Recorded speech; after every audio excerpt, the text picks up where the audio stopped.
Okay, today's tip is for parents who struggle with communicating with your teenager about schoolwork and specifically late work. Any parents out there have that happening?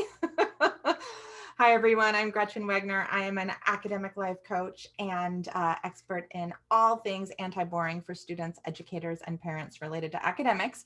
And today I wanted to relay a story that happened recently with a client of mine.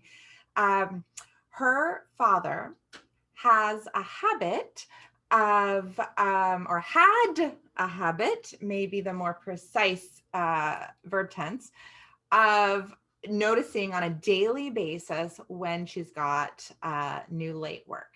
And so his habit was saying to her, like, "You've got another zero. Take care of that ASAP." And that would leave her feeling a little like ambushed and a little annoyed.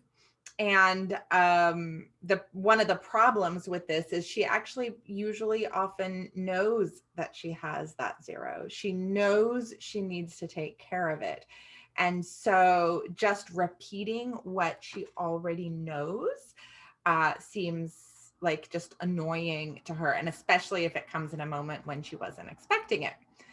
So, what I pointed out both to the father and then also, and perhaps more importantly, to the student in her next session, is I said, I actually told her, this is why I don't like what your dad says to you.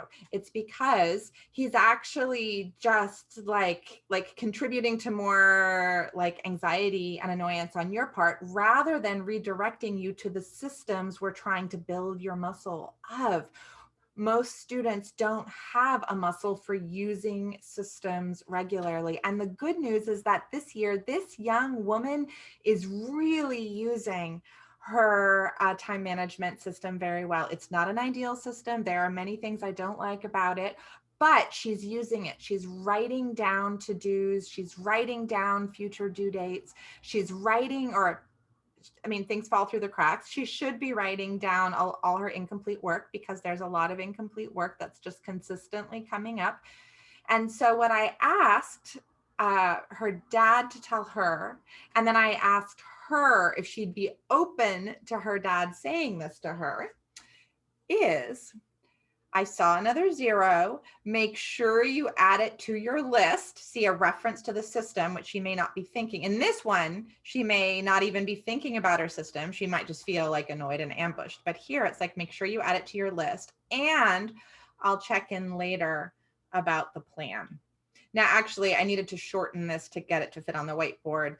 What actually I want this dad to do is to check in later to make sure that the Z are, that's what they call incompletes, but that the incomplete makes it onto her list and that she has a plan for when she's going to do it. And to me, planning, like getting it into the system and making the plan, is actually more important than the reminder and the anxious reminder that's actually simply going to contribute more anxiety to the process.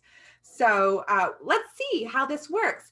This young woman did say she really likes this reframe and she sees why it would be helpful for her in building her reps, her time management reps. And so, but she also doesn't trust that her father will actually be able to do this.